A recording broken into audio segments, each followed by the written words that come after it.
আসসালামু আলাইকুম বন্ধুরা, কেমন আছেন সবাই? আলহামদুলিল্লাহ, আল্লাহর রহমতে আমরা ভালো আছি। সবাই অসুস্থ থাকলেও আলহামদুলিল্লাহ বলতে হয়, কারণ আমাদের থেকেও খারাপ অবস্থায় অনেক মানুষ হাসপাতালে ভর্তি হয়ে আছে।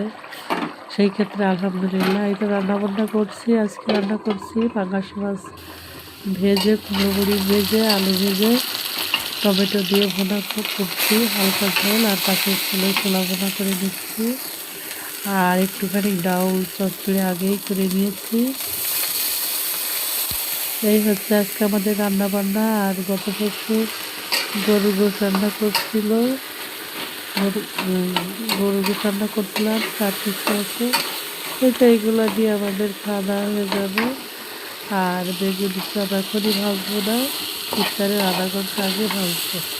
সব কিছু রেডি করে রেখে দিয়েছি। এই তো আমাদের ছোলা বোনা ডাল, মাছের তরকারিও হয়ে গেছে, এখন নামিয়ে নেবো। হালকা একটু ধনিয়া পাতা দিয়ে দিয়েছিলাম। কুমড়ো বুড়িও সিদ্ধ হয়ে গেছে সুন্দর মতন।